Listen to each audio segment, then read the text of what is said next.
All right, and welcome to Three Count Nation. Nation. Whoop. Oh my gosh, dude, how have you been doing?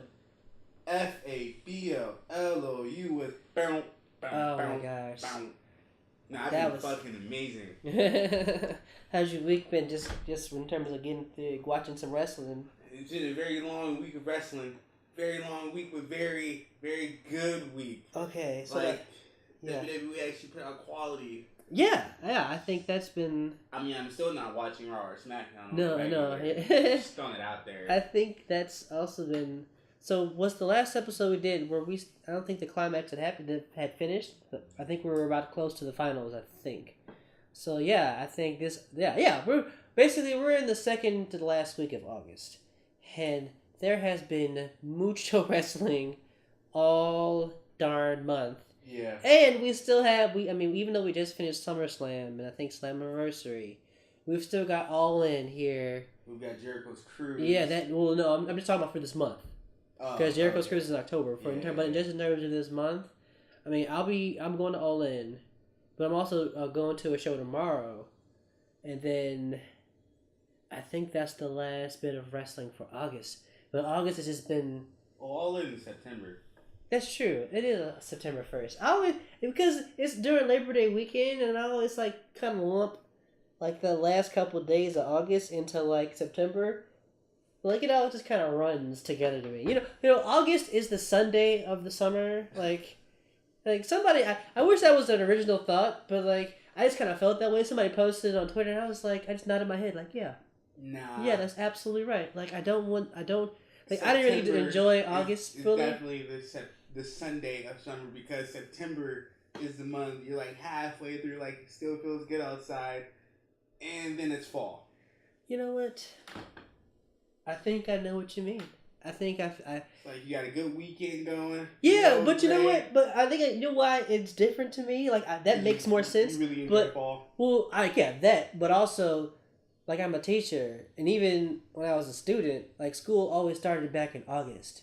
So it was dang, August is here. No, school's right here. It's within arm's length, and I don't want to put my arm out to even try to touch school. But it's right here. And I think that's why I'm man, fucking August. It's the fucking Sunday shits. And it's because Monday means that the end of August is school. And then and then September, which could also be seen as the Sunday, it's oh, guess what, motherfucker? Here's school. Enjoy that shit. While you enjoy possibly weird weather. Even the weather's been shit already. And if you all listening to this, I probably sound really, really dull. That's because I'm incredibly drowsy, and I've been on just walking through this entire week like a ghost. Just, ugh. But what has gotten me through this month has been wrestling. So this episode is about our favorite SummerSlam matches. Yeah, man. Of all time. So it was supposed to be 5, right? We said 5. We've been doing a really good job of planning out our episodes ahead of time.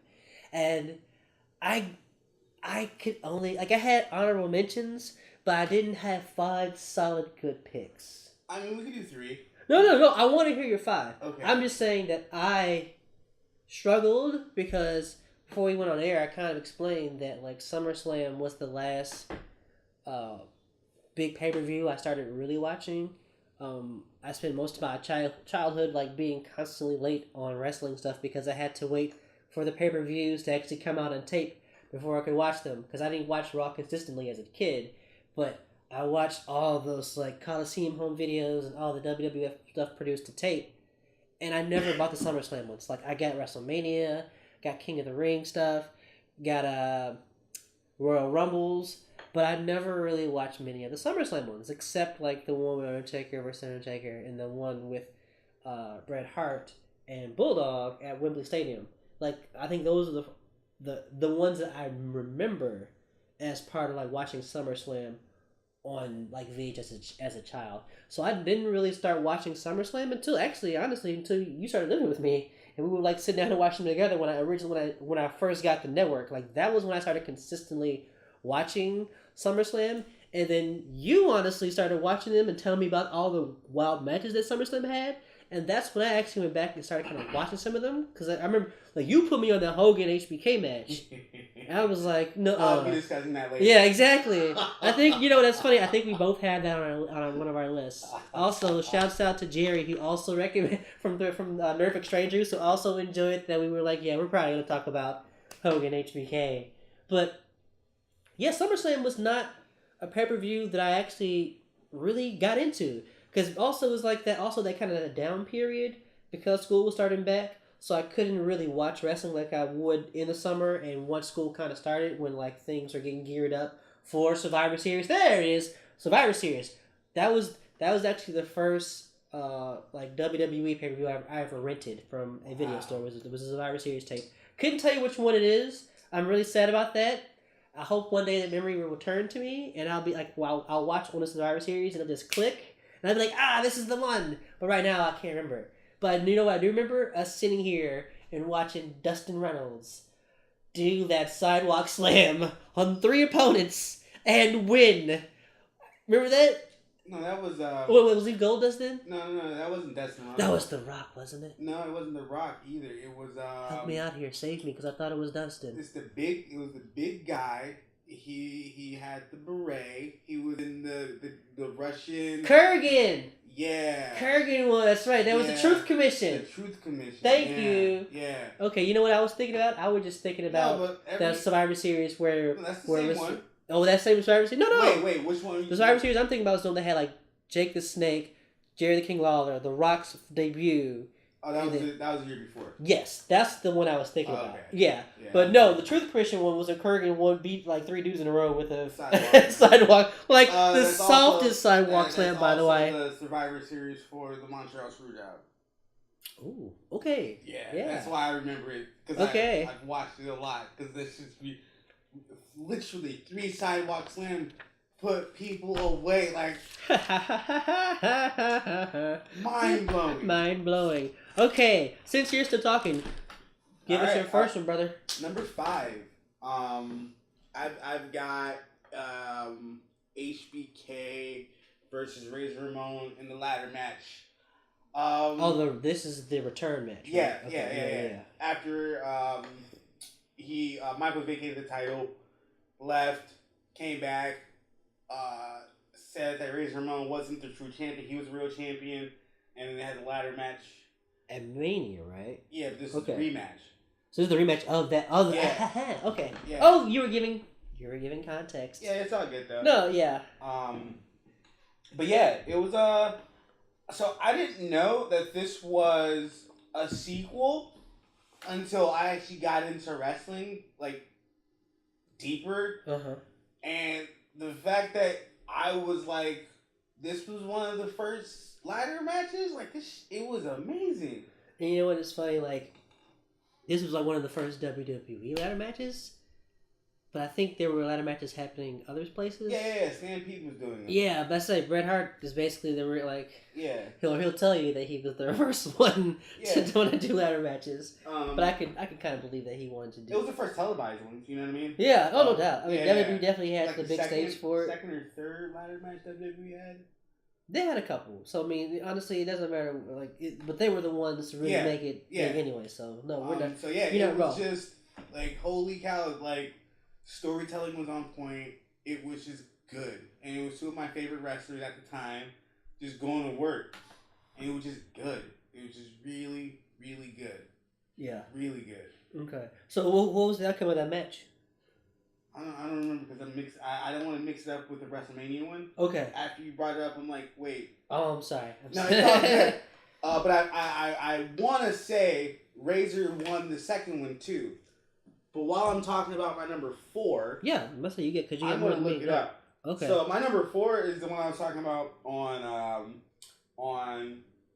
Twitter, where I said Brock Lesnar versus John Cena in SummerSlam 2014. Yeah, that was when I was right out of college, and so I was not watching wrestling at that point in 2014? I'm sorry, 2014. Why am I still thinking about the early 2000s? 2014. The squash match. Squash. Oh, wait. When Brock Lesnar is now the champ. Oh, yeah. I think we saw that here. Yeah. Like all my Brock Lesnar matches now, they just run together. Nah, this was the first one. This is the match that started Suplex City. Oh my gosh, dude! But it feels like that's been 4 years. 4 years. But it's been such a long time between A, seeing John Cena entering, and B, seeing Brock Lesnar just that dominant. Because I mean, let's be real. I don't think he's looked that dominant since Suplex City started around that time in 2014. No, he's just as dominant. He just hasn't squashed people like that because it's what. But that's what I mean. Like we haven't seen like. But it was John Cena though. Oh, yeah, I mean, it definitely makes a difference from the fact that it's John Cena getting like thoroughly thumped like that, no doubt. Oh wait, no, he did get squashed. Oh no, never mind. No, I was gonna say he did get squashed, but he did get squashed by Goldberg, but that was.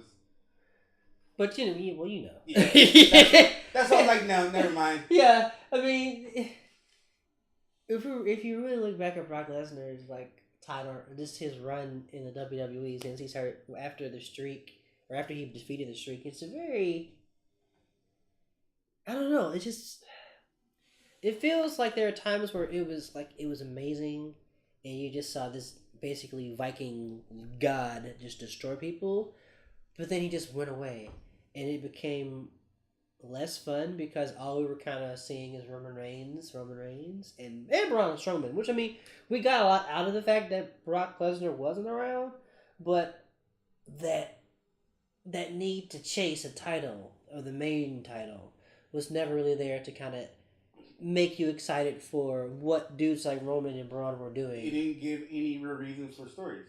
You know what I mean? Like, no, I mean, like that's. I'm gonna say, I think I was kind of dancing around that, but I think that's actually like what I was trying to get to. So thank you for that. You can have stories that don't need the title, but if there's a title to these very personal feuds, Roman Reigns and Braun Strowman literally killed each other. Yeah, I mean. Because for a while, their story wasn't even completed because of Seth Rollins. So, I mean, there's just so much meat on the bone for the storytelling aspects of Roman Reigns and Brock Lesnar. And while I don't think this past Sunday SummerSlam, which we will get into later, is the end of that chapter, I just think it's the end for right now for those two. And I hope we get just maybe one more match between those two. I don't need anything too concrete or like. I mean, I don't need a match set in stone for like another couple months, but I feel like Brock's got one more in before he starts UFC. But all rumors point to him already being like.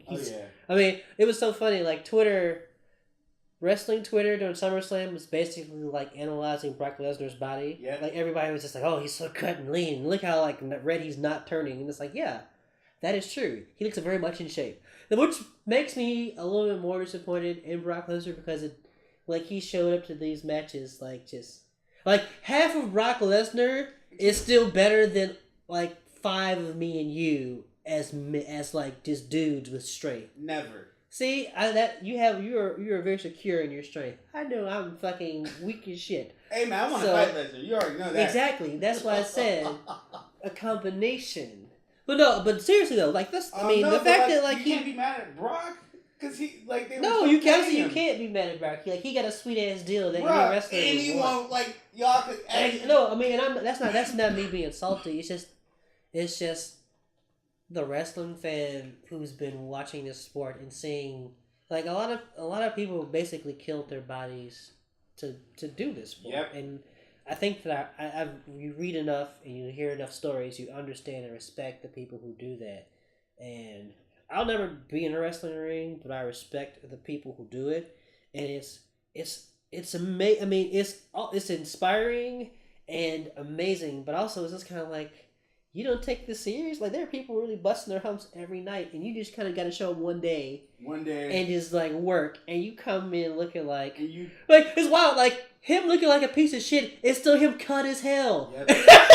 Like how wild is that? Yeah. Like that's some like Viking god level just badass bullshit. Like him. That's a cheat code, bro. Yeah, he is like Brock Lesnar is truly the cheat code to wrestling, and it's amazing and inspiring, but also like man, like if you truly wanted to like be all things wrestling. There's no stopping him. But in my opinion, the glimmer of hope, though, of the way he looked during his SummerSlam appearance for this year was pretty spectacular because it also shows Brock Lesnar was willing to go into shape to battle Roman Reigns because he has to actually take it seriously.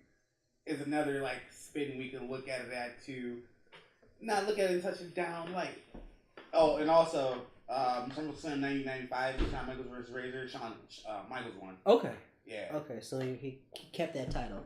You want to do your fourth since I only have three? Do you want to go for it, man? No, I did my fourth. That was your fourth. Yeah. Okay, I will. My first one is The Rock versus Triple H. Yes. That is IC title ladder match. I actually wrote out the bit. So heading into pay-per-view, The Rock came in defending Intercontinental Champion. So this is also why I enjoyed it. Like, there was a clear build-up to The Rock and Triple H. Like, I think when it comes to memories of just amazing matches, not only was this amazing SummerSlam match, this is just a good match from two of the best. I think there's a dude I need you to follow on Twitter, and I'll give you his name is Tape Machines Are Rolling, I think, and like he's got some really like thoughtful takes on wrestlers, and he is not that sold on Triple H, but I understand why. But in my eyes, Triple H is still one of the great wrestlers of our time. He may not be like top 10 maybe, but he's definitely top 20, top 25 in terms Triple of his H. It's just the guy that gets respect. Yeah, I'm about to say I think like just his in-ring skills. The guy can cut a promo, and like every story he's really been in, like there have been some clunkers, but some of that is like circumstance, some of that is just like whatever. We'll get into that other times with Triple H, but you can't deny the man is good at his job. Mm-hmm. And this match was awesome. So this is when he was Hunter Hearst Helmsley. Yes, this was still Triple H, the DX stuff.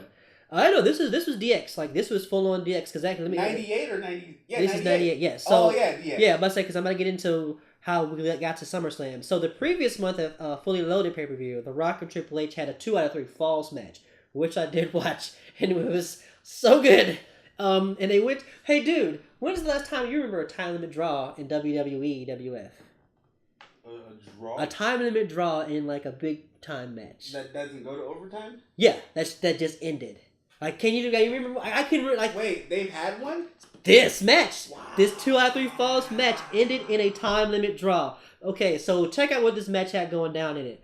Mark Henry splashes Triple H, leads to the first fall. Billy Gunn shoos away the Godfather who was trying to help The Rock get another pinfall. Xbox.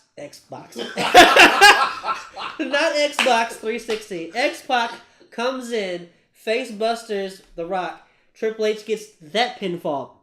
China low blows and DDTs The Rock on a chair. And then a ref bump just to like finish that up. And so that goes to a draw because all of the shenanigans outside the ring, the fact that everybody in Nation Domination and like DX had some sort of random run-in made this match ridiculous and so much fun. Hey, and the fact that I didn't remember it, Faction Wars was one time. I actually like Faction Wars. I think a lot of people, I think we're in the minority on Faction Wars because a lot of stuff I've read in this podcast I listen to, like people were not feeling faction, the gang warfare. They wild. Yeah, exactly. So when Triple H and The Rock met at SummerSlam 98, it was a ladder match. And in between SummerSlam and Fully Loaded, the Nation and DX had a throwdown in a street fight on Raw. During that match, The Rock busted Triple H's face wide open with a ladder. The promo Triple H cut after that, challenging The Rock, fire. I think that one of those are one of the earlier day promos where like you can see the game coming. He basically challenged The Rock to the ladder match at that point in time. So my initial memory. Okay, so this is the match where DX had the band out there, and my memory of watching the DX band at SummerSlam and at WrestleMania, I always thought they sounded amazing. I sat there and watched this match, and they sounded like shit. Oh my God, John! I want you to go back whenever you get time and just listen to the opening. And they sounded horrible in Madison Square Garden, and I don't know why. Like, cause I like the recorded version, so like their studio version sounds dope. But holy shit, the DX band here on 98 SummerSlam bringing it. I mean, it looked amazing. Like, I'm not trying to shit on it because the fact that Triple H, Chyna, and then the band wrecked all the instruments in the ring, like, that looked amazing for the show. So, it's just that it didn't sound good. They just didn't sound good. But that was amazing. Triple H won the match, brought that IC title to the DX brand, and that match is just kind of etched into my brain. You should all go check it out, please. All right, John, what you got for me? Number 3. I actually have 2013 SummerSlam. We've got the underdog, Daniel Bryan. There it is. There it was. Going against the face that runs the place. Oh, dude, that was on my list too. That match is on my list too. Bro.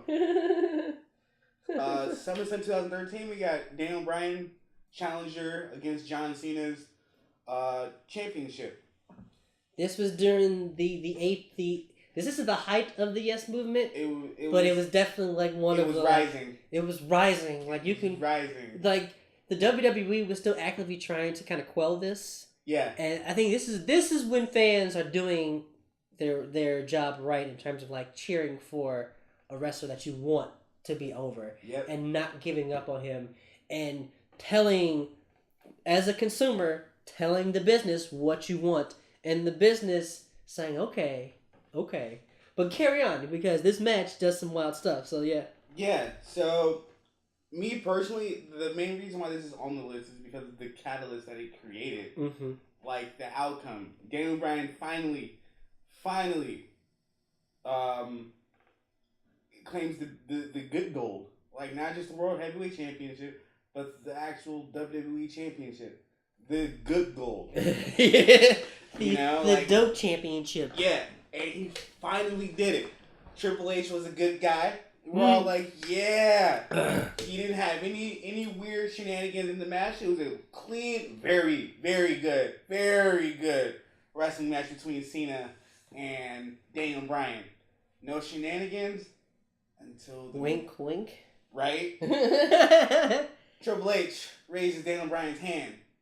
Daniel Bryan is celebrating. Triple H reels him in. Bang, kicks him right in the gut, pedigrees him. And then out comes this man, the crazy guy. He's got voices in his head. Randy Orton with the Money in the Bank briefcase, cashes in, becomes new world champ. And the another thing about this that makes it just like so great in terms of presentation. So fucking heated when that happened. Was that, so confetti fell, right? Confetti fell, and Daniel Bryan got wrecked. He, like, when you watch it and you see the end and you see when Randy Orton gets the pin, Daniel Bryan still has confetti on him from the celebration.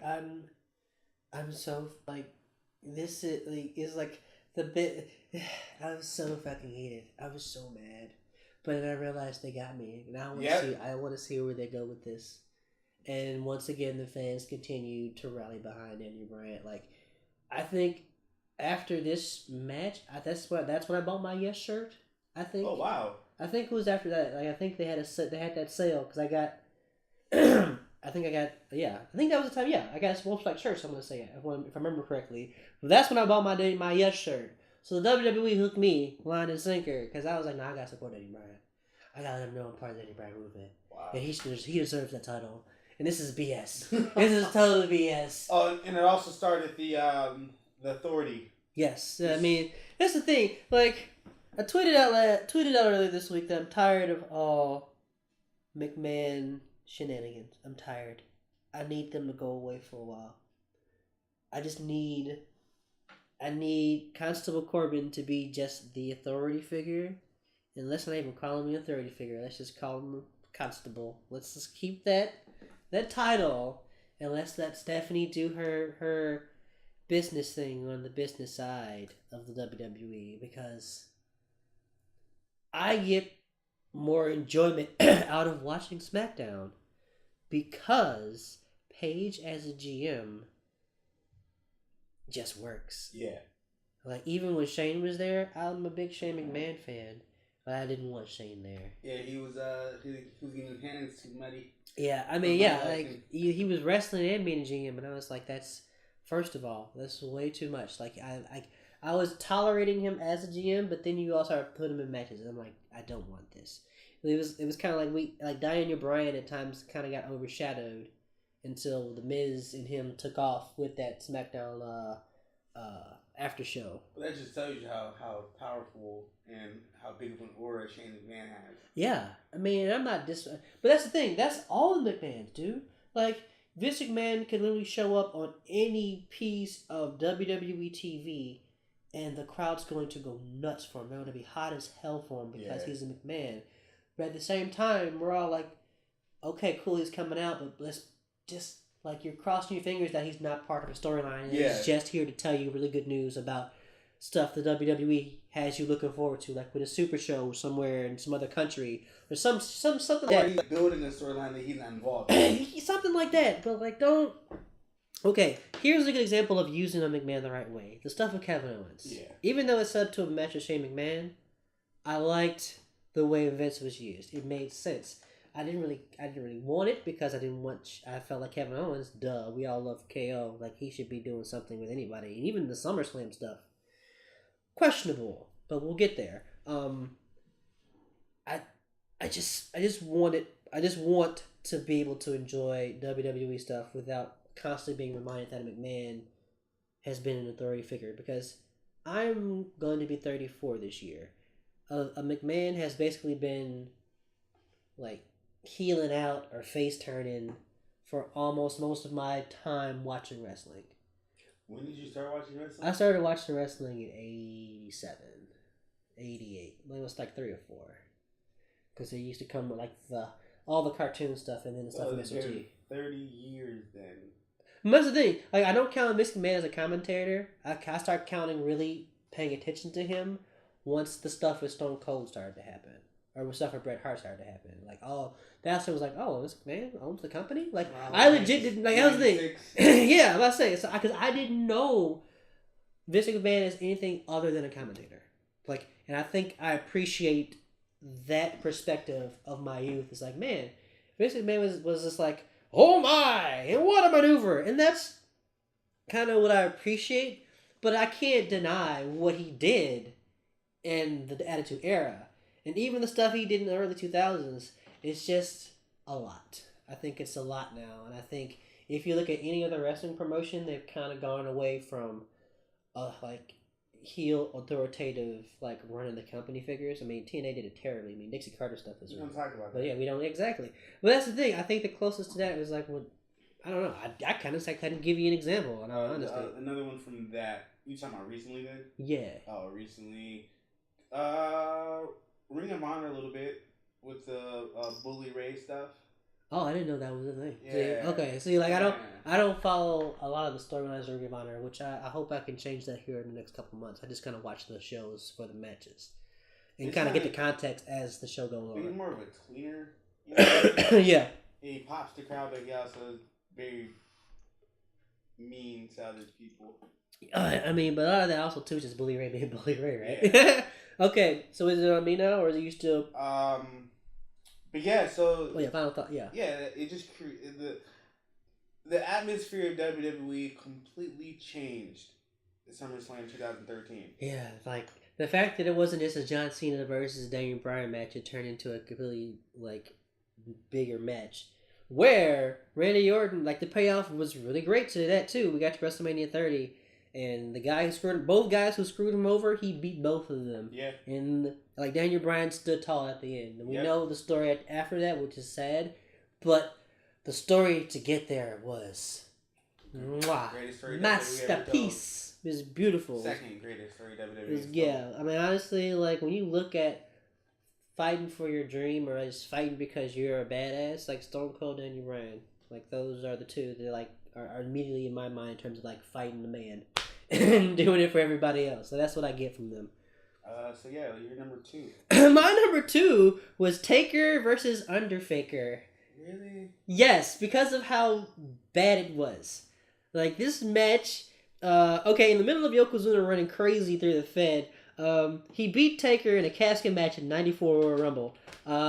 Fun fact, Yoko, this is the SummerSlam match. Or no, this is the Royal Rumble match where basically every heel from the back had to help put Undertaker in the casket. And this is the match where Undertaker ascended to heaven, where basically he's like, I'll be back. And then he just kind of like went away. Like he did the Poochie Simpsons thing. He's like, my home planet is calling me. And kind of like the casket had the smoke. The casket had smoke. And on their tiny Titantron, before it became the actual Titantron, you saw like this silhouette of the Undertaker in black and white, just kind of like just go up in the air and away to wherever an Undertaker, wherever a dead man goes, he went there. So, can you guess some of the heels? This would have been '94 that would have been there to put Taker in that casket. IRS. Ooh, no! Shockingly not! Ric Flair? Flair was out of the company. He left in '93. Or actually, no. He left at the end of '92, early '93. He was already back in WCW. But, not a bad call. He was still heel. Okay, there's only one heel, or two heel names that you may be missing that may possibly surprise you. Jeff Jarrett and Diesel. I was thinking Jarrett, but I was like, no. So check this out. Adam Bomb, Jeff Jarrett. A-Bomb? A-Bomb. The Head Shrinkers. The Head Shrinkers? Yes. Wow. Yeah. And Diesel basically put the Undertaker in a casket and sent him on his way. So. Sent him where? Yeah. we don't know. Known unknowns. Yo, what if the Undertaker we got now is the fake Undertaker? I doubt it, because I do have who the fake Undertaker was. And so fast forward to Taker showing up on a screen vowing to return. He ascended to the heavens, I had said. So 7 months go by, and Ted DiBiase, who was not at ringside with IRS putting him in a casket, Ted DiBiase reintroduces the world to an Undertaker. But it is very... if you're a fan of the Undertaker during this point in time, you can notice that this Undertaker is a little bit shorter. I mean, like, up close, sure, but from a distance, you're like, ooh, cool. Yeah, let's say, if you're, like, in the cheap seats up in the air, it's like, oh, that nigga Undertaker. So, did you watch the WWE, I forget what it was, if they were talking about, like, how they were trying to pull this off, and then the angles that they were using were from, like, a top angle, yes, so you couldn't actually... and the dude had to make sure he kept his head down. He had to keep that cap low. That was his cousin, right? Dude, Brian Lee. That's his cousin. Yeah, I'm about to say. So, all right. So Paul Bearer calls bullshit. Of course, we know Underfaker, was played by Brian Lee. So who else is Brian Lee? Pop quiz, motherfucker. TNA. Incorrect. That was Albert. Albert. TNA. Are you talking about the wrestling company? The company, yeah. Oh, yeah, he did have a run. Yes, he did have a run in TNA for a cup of coffee. But you fucking goof. You're giving me all the like absolutely like random like what else was he? I don't know. He was one of the remember? Aces of Eight. No, Gang Warfare. Whose group was he part of during Faction Warfare? DOA. He was Chains. He was Chains. Wow. He was cousins with the Harris brothers, the Baldwins, Ron and Don Harris. He was their cousin. The Skull and 8 Ball. Yeah. Yes, that was him. Yeah. So dude had runs everywhere. He was also in NWO. But I always forget about that. But he was basically part of the C team of NWO, which womp womp. Yeah, he was at the end run with Vincent and like Norton. And Bagwell. Once you got Vince on your squad, you know it's over. And apparently Brian Lee. So yes, he had some time in WCW, ECW, WWF, TNA, SMW. The Cup of Coffee Loop is what I titled it because he basically wasn't anywhere that long, and then that was it for Brian Lee. So Underfaker loses to Undertaker. That ended pretty disappointingly. I would. Like, you know what? This is another reason why I also didn't like SummerSlam, because this is actually this may have been the other SummerSlam tape I was talking about, or the third one. I got to turn me off to it because I wanted to see this match, because it was in Chicago. This is the one that was actually at Chicago Stadium. Wow. Yes, and I remember wanting to go because I remember being at my babysitter's house and we were watching the Go Home just show on one I can't remember if it was Raw or like one of the syndicated WWF shows at that time. And I was like, oh, it's in Chicago. Oh, I was like, my broke ass. There's no way in hell. But like that was one of the matches that was going to be that point in time. But then you kind of grow up and become a teenager and you run back and like, oh man, why did I want to see this? Like, why did I want to see it? Bro. Exactly. Like, I rented this tape. I was like, dude, I rented this. And they just kind of like stop it. WWE's been targeting kids for forever. I don't care what they try to tell you. Yeah. So yeah, that was one of my worst, favorite bad matches from SummerSlam. So you can see why it took me some time to find some matches. Okay. Yeah. My number 2. I don't care what anyone says. This match was fire. And I have perfectly good reason as to why I pick it. SummerSlam 2015, the main event, John Cena, U.S. Champion versus Seth Rollins, WWE Champion, winner take all. Yes. When you tweeted this match as one of the ones you were going to talk about on the show, I was like, fuck, I forgot that was the SummerSlam match. Because that was White Ranger Seth Rollins, wasn't it? Yep. That was White Ranger Seth Rollins, and he was just a boss. Like, it was really hard to boo him because this is also him as a heel. Yeah. But you come out in White Ranger gear, you do all your flippy shit, which I'm going to... You know me. Like, I'm a fucking flippy Mark. So I'm like, yes! But they John Cena. They played this very, like, Cena and Rollins played this very well because Cena actually played the heel role. He did. In this match. He even fucking wore black jorts. Which was silly. To go against Seth Rollins' which white. Was silly. It was so like, great. Because like we all still know that Cena is the de facto heel in this match. Oh, absolutely. But it just works. Like this is an absolutely amazing match. And I'm kind of disappointed that I didn't remember it.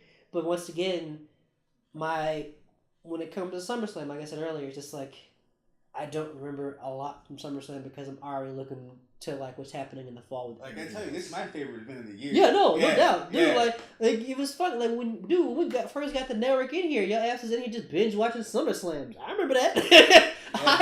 Pepperidge Farm remembers. I definitely remember you watching Summer. It was funny. I would come home and like just see SummerSlam just on the fucking history key. And I'm like, God, like what the fuck? Like you goof. Like no, that's the thing. But like that you have a clear appreciation that I don't have. And honestly, I need to go back and watch more of them because I'm sure there's some gems in there. Oh, absolutely. Especially from the 2000s that I'm just not remembering. There's so much from the 2000s that I have missed out on. I didn't even know.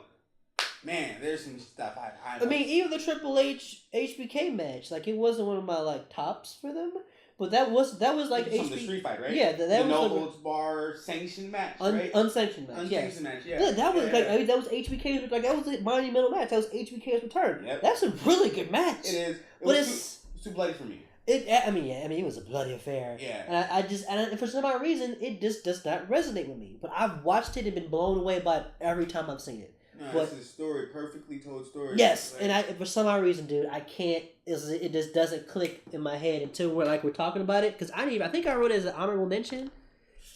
I didn't. Yeah, I didn't. Like it's so funny. I didn't mention it as an honorable mention, but it's one of those that I remember from time to time. It's like, yo, oh, that was during SummerSlam. Yeah. Like it's like I remember the match, but I don't realize. Yes. Because HBK had been going since, 98, right? 98, yeah. Yeah, so, like, this was, that would have been, like, 4 years? Yeah, 4 years, yeah. Yeah, so that's not right. Yeah, so basically, yeah. So dude, yeah. Yeah. Yeah. To me, 2015 Seth Rollins and John Cena match, two things. It made history. It made Seth Rollins currently the first and only person to hold both the United States title and the WWE Championship. Ever. They even gave him a bootleg statue about it. That was awesome. That was pretty funny. Too bad. Stinger! Sting! But yeah, it was like... And the fact that they needed to remind us that Seth Rollins was indeed the heel of the match, having Jon Stewart come out and help him. Yeah. Because he didn't want Cena to tie Ric Flair's record. So much storyline. That was so unexpected and kind of annoying, but if you're going to get Jon Stewart involved, it has to make sense. Yep. And like, it's weird that they are all, like WWE is absolutely against fans coming in the ring, getting in the ring, but here they are letting a fan who's also a major fucking celebrity. Oh no, he can totally ruin this match. He can totally give somebody an advantage. And this is like one of those weird WWE double standards, but it also kind of enhances the story or gives you something that kind of deflects from some of the ridiculousness. It allows Seth Rollins to because he didn't let's be real. He didn't need Jon Stewart's help. He already had the match won. Right. He already had the match won, but because they needed to maintain him as a heel, they needed him to maintain his heat. And I think J&J Security weren't allowed ringside this match, right? Or were they at this point gone at this point? Because this. I mean, when we can get into a Seth Rollins thing, this is one of those title runs that I always see people talk about how it wasn't his best. Run with the title, even though he won both titles, because they'll mention how much he was just under the authorities. No, it was because he was fired. And see, that's the thing. I disagree. I also think it's because he was fired. I like this heel Seth Rollins because he didn't want to wrestle. He could wrestle. You can tell we know what he can do. We've seen him just go to work. But the fact that he was constantly ducking and dodging his opponents and utilizing the authority as his gate, as his front door to even get to his titles was wonderful. And J&J Security, as bumbling it, the only reason it got too kind of convoluted for me was when it started doing stuff with Corporate King. That and the sad thing about that is that's actually what ended it. Yes, Corporate King. If Corporate King wasn't there, I think people would have a different outlook on it. It would have been great. It would have been better. So for me, right, the whole run of Seth Rollins was so good because he worked under, mid, and main event scene on any given night, and it didn't matter who he was with. It was fired. He didn't need security. He didn't have the matches he had. They were just there. It was great. Well, I think the fact that I never saw him as just being there. They did enough to make him feel like a heel that was bugging me, that he can do it on his own. He doesn't need J&J Security. But the fact that they're even out there and then just kind of doing random just annoying shit, it was okay, I can't stand this. But then when Kane just started getting involved, it's don't. Unless you're gonna make this a Three Stooges thing with Corporate Kane and J&J, that would have been great. Which would have put more shine on Seth Rollins, getting telling you you morons, just do what I tell you to do. It would have added more to his moniker, the Architect. Exactly, but instead we got Corporate Kane playing both sides with Stephanie and Triple H just trying to Randy and then that's the thing. It just became they put too many cooks. Too many cooks. 2013. You see how this all ties together, ladies and gentlemen? Too many effing cooks. But I'm sorry. Listen, let's not give away too much of the Rollins report because I feel like we're gonna have a whole. We can talk Seth Rollins all darn day. Oh yeah. But take us home to it just all added up. The culmination was great. It made everyone look better or worse, but for the better. In the end, it made history of something that I don't think they're ever going to do with anytime soon. Anytime soon, they're going to put the U.S. champ and the WWE championship on the same person. Anytime soon. Well, the brand split basically. No, they're on the same brand. No, but I'm saying the brand because of the brand split. I don't see them putting two titles on one person. Oh yeah, they don't. There's no way that happens. Yeah. So basically, the brand split kind of killed that. Even like you said, happening for a long time. My third and final match: Rey Mysterio versus Eddie Guerrero in a Dominic custody of Dominic match. Nah, bro. No, I bought that story. Did you really? Oh my god! I loved it. I was like, "Are you serious? This is okay." Because this is the last bastions of me watching wrestling before I stopped. This wasn't the cause of it, but I was still a big fan of Rey and Eddie as a tag team. This is right after they broke up and they were doing the storyline of Familia. Yeah, Mi Familia. Right after that, so the stuff involving Rey Mysterio's actual son. It's just wow, they went there. They went there, And like this match had so like just ridiculousness. It really was wild. Yeah, so the contract was absolutely on the pole, basically just hanging, dangling above the ring. Dominic is ringside, but not his mom. so Dominic doesn't run in. Little kid doesn't run in and holds the ladder. Eddie Guerrero does a whole matumbo no to Dominic.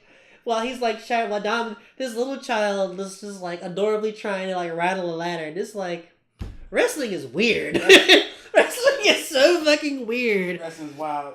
Dude, there are so many brutal spots in this match. And there was a sunset flip powerbomb off the ladder. And it looked rough.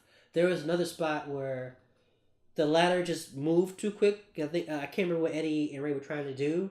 But it was supposed to be Ray kind of flips Eddie off the ladder, and then Ray stays on the ladder and like kind of climbs to get the contract.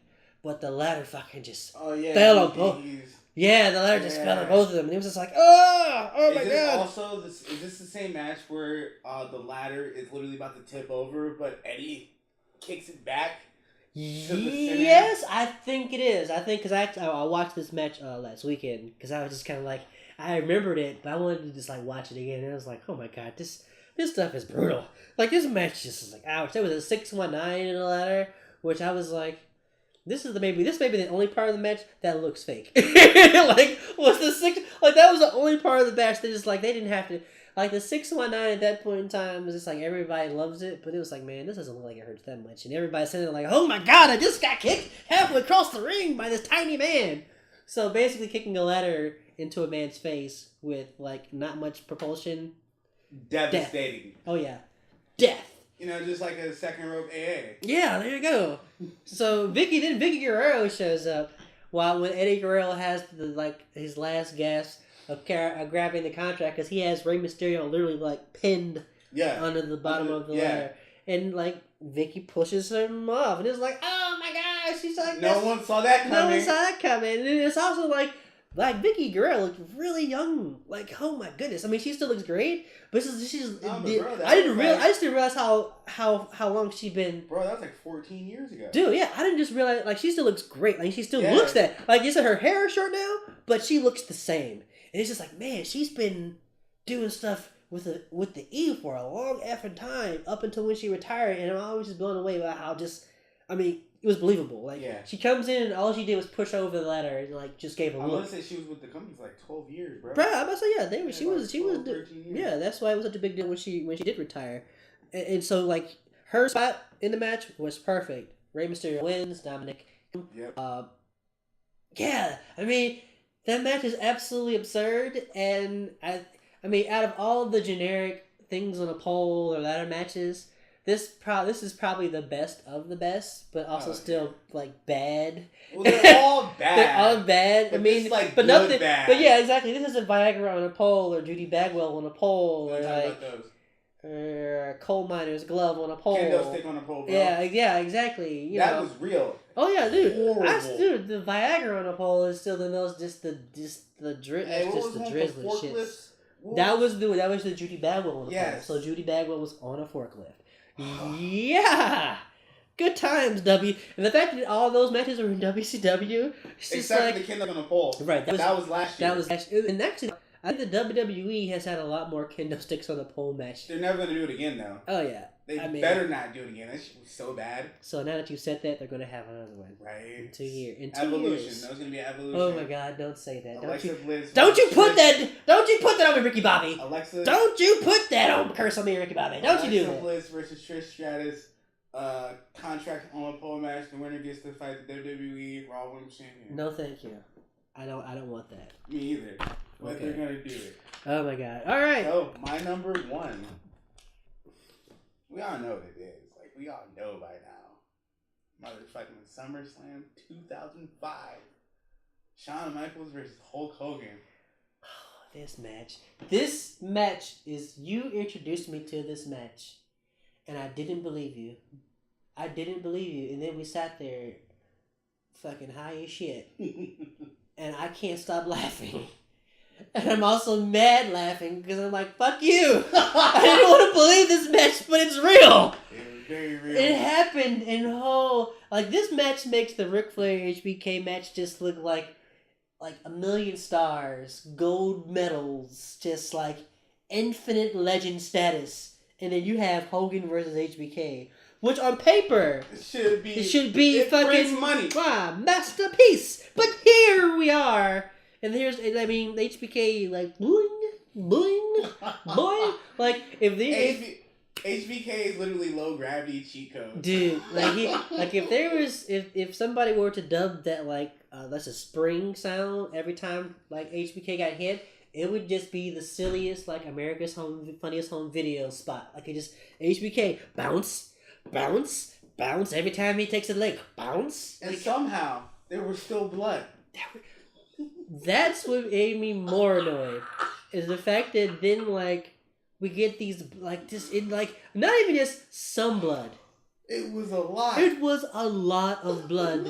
And you're trying to tell me that those two are going to bump and battle and bleed. And I'm going to tell you, no, sir.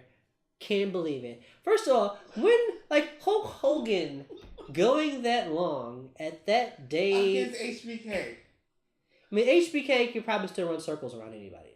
I mean, he still looks in shape. And he's still training kids down in Florida. But you can definitely tell HBK just the way he's bumping was just like, this is my athleticism, dick. Yeah. You will never match this. You can kick my ass all over this ring, but watch how I bump for you. Yeah. This is how good I am on your worst day.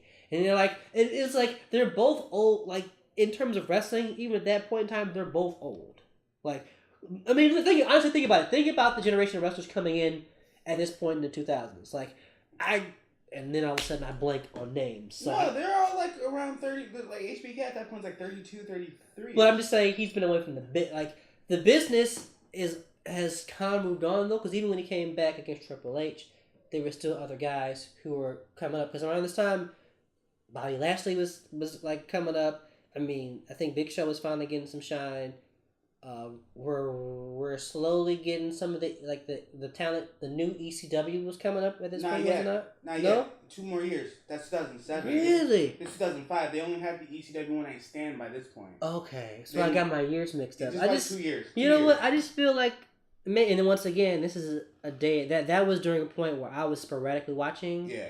And what I was watching, I was not feeling. So yeah, this is around Cena, Batista, and Orton. Yeah. So that's what I mean. Yeah. So like I said, that was I think I was thinking too far ahead. Yeah. But Cena, Orton, Batista, and Batista, Lesnar, JBL too. I'll put JBL in there because he just looks old, but he was still around those. He was just a little bit older than those. Eddie Guerrero. Yeah, I mean, yes. Yeah. So there were a lot of guys who I thought were older. Because they were okay. Yes.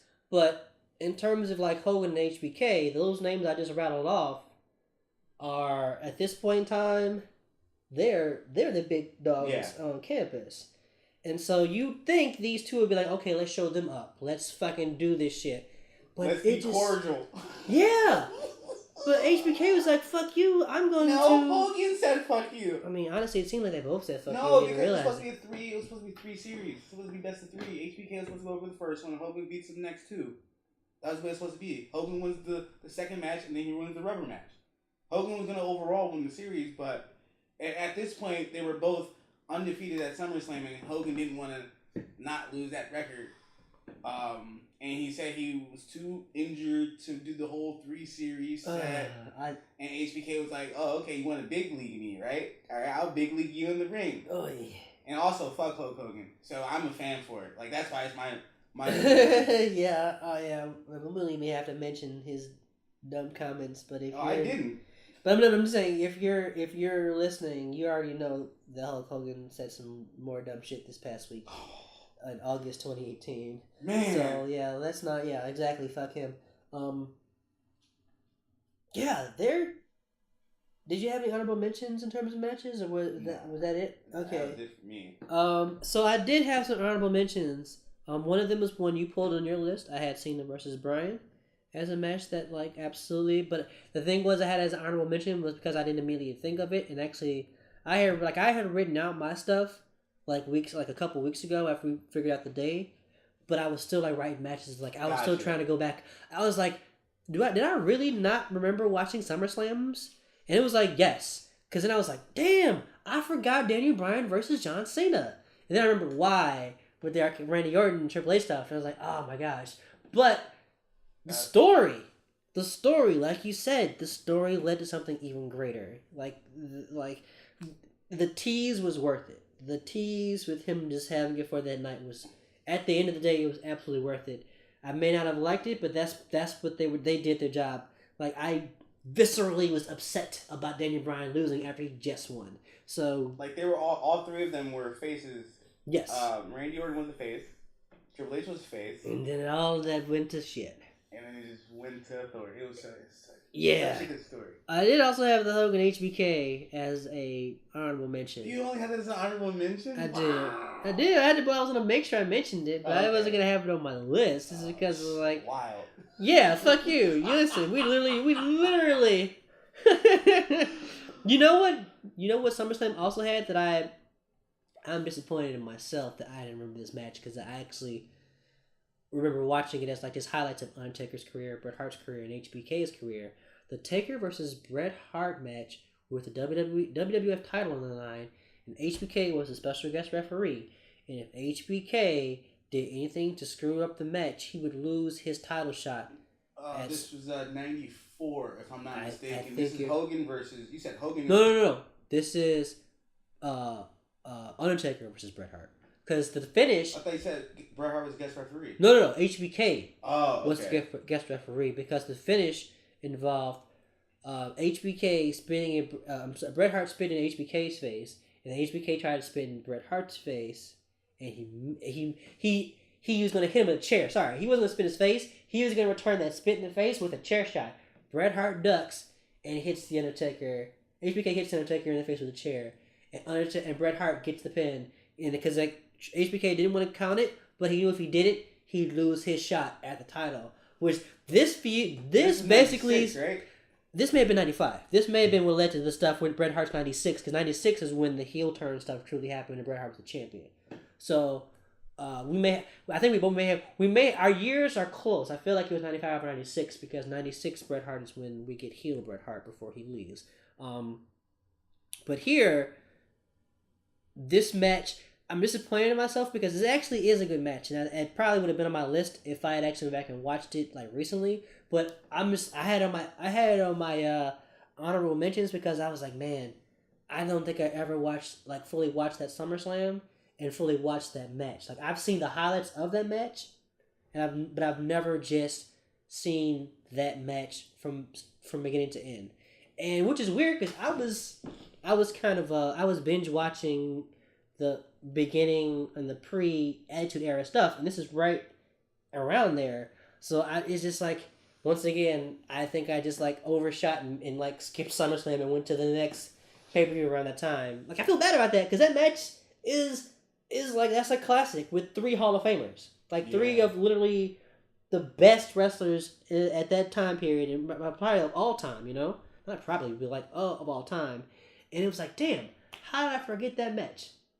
Because like when we're talking about story, that set up so much story, because even Undertaker still had a story to tell with that, because he had to get back at HBK because he cost him his title. Like, because I think that led to a Hell in a Cell match, if I'm not correct, or somewhere around that part in time. I want to go back and see, because I think right after that, I think they did have not right after, but the Hell in a Cell match was like close to come with Undertaker and HBK. But yeah. Also, I had another Bret Hart match. It was Bret Hart versus British Bulldog at Wembley Stadium, 92. Yeah, that was off the chain. And then, Mega Bucks versus the Mega Powers, because Hogan must pose, brother. So this was 97. That was 97? 97. The Bret Hart? Yep. Oh, okay. Okay, so then... so was heel Hart 98 that we're thinking about? Bro, Bret Hart went in WWE in 98. Montreal Screwdrive 97. So it was... So SummerSlam, we were already building to... Damn, I'm even more disappointed in myself because that just means I'm like my knowledge of SummerSlam is just Nah. It's just old shit. But a lot of wrestling. There's a lot of wrestling, and we cover so much and we watch so much on a daily basis. Yeah. It's hard to really keep up with everything. Like that's why I have so much respect for dudes who like just can like rattle off years and names and just and know exactly what they're talking about. Like I write things down. Like my memory is kind of trash at times, so I have to write things down and like recheck Wikipedia. Like that's just who I am. My memory has always kind of been like that, so I have to make sure that I keep things kind of in front of me, because that's how I operate. I won't make an excuse because I should still have these things looked up and researched a little bit better. And this is our 10th episode, hooray! And I think we're still getting the hang of it. Oh yeah. So yeah. Let's get into SummerSlam this past weekend. Yeah, so let's get into SummerSlam, right? 2018. Yeah. So... Oh, awesome! And you brought a list. Hallelujah, sir. Take it home. Let's do it. Are we doing kickoff matches or nah? Let's just quickly go through them. All right. So we had kicked off the show. We had the mixed tag match between Andrade Cien Almas and Zelina Vega versus Rusev Day, Lana and Rusev. Andrade Cien Almas and Zelina Vega went over.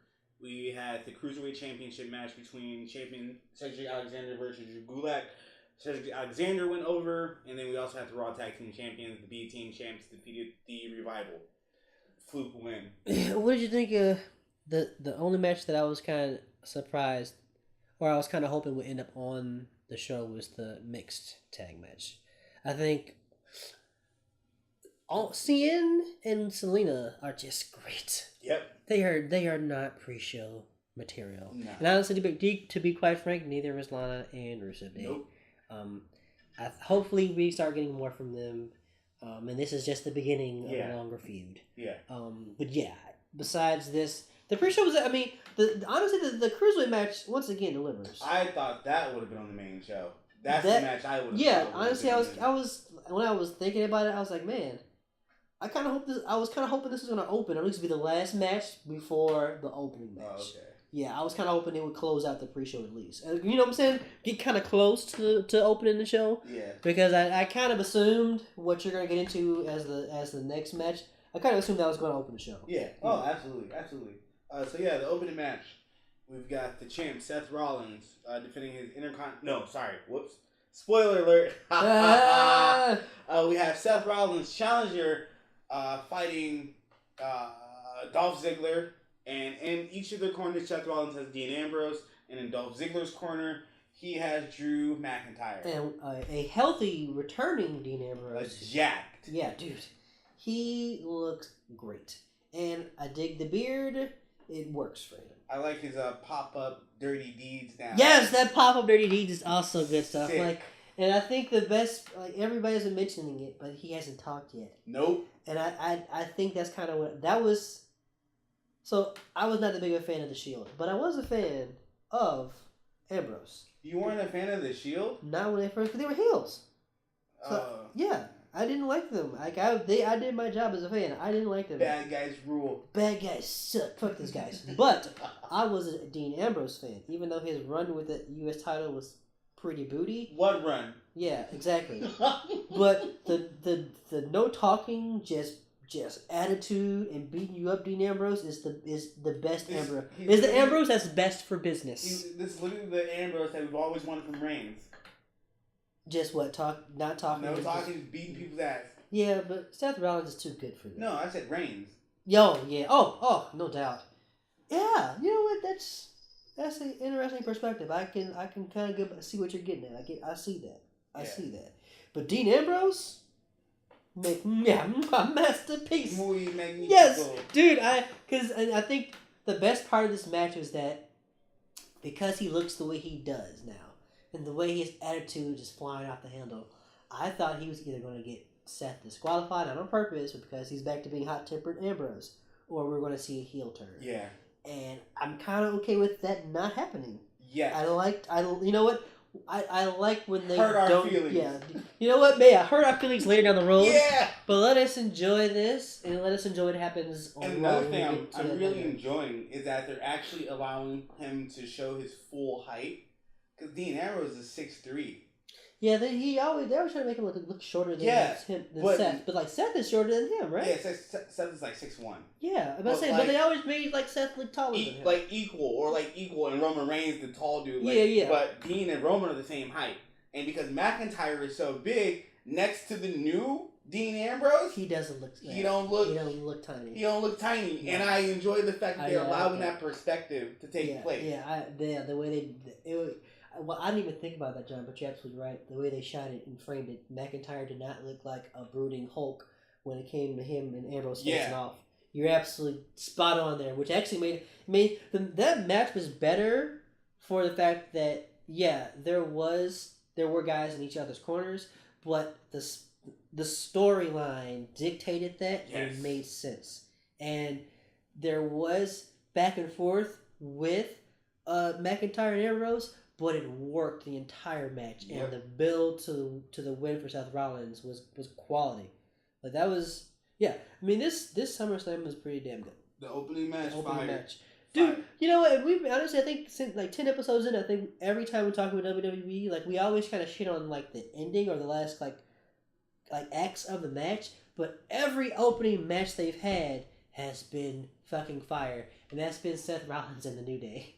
Either way, right? Like, dude, if we go back and listen to it, it's been like Seth Rollins and the New Day opening the show and like crushing it. Yep. So hey, it is what it is. It is what it is. Wait, who opened Battleground? Or not Battleground? What was the last pay-per-view? Was it Extreme Rules? Yes, Extreme Rules. Who opened that show? I could not tell you. I don't know. Yeah, we'll have to look it up while we keep going through the matches. So the next match we have another really, really destructively good match though. We have the Smackdown Tag Team Champions, the Bludgeon Brothers defending their titles against the New Day. Let's be real. Were you buying the Bludgeon Brothers? Yes. Okay. Because they actually start using their mallets. Remember, I was like, if they ever start using their mallets, it's over. And I'm about to say, you said that on the podcast and off the podcast.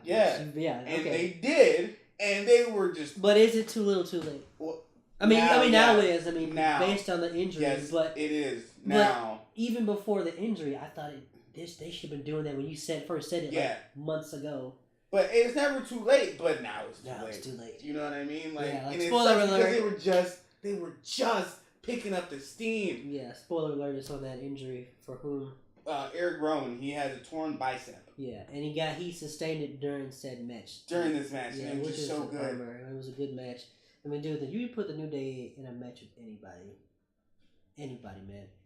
Which is really frustrating that they don't utilize them with more tag teams. Or they don't. I'm sorry, they do. They do. I'm sorry, they do. It needs to it needs to be with them with the titles on them, or them chasing somebody with the titles, not just the Legend Brothers. I wasn't buying fully the brother. Honestly, I'm sold more on Sanity as the major heels that could be the big heels of SmackDown. Sanity and the Usos, they could be the major heels of SmackDown. Usos are too popular. I know. Now. Yeah, I say that, but I can, they're kind of in that Becky where they're kind of in that Miz. No, Miz still gets heat. Yeah, Miz still gets heat, but I'm talking about they're in that. I'm something in that Becky where people love them, but they also realize that maybe they should be booing them. They're the New Day 2015.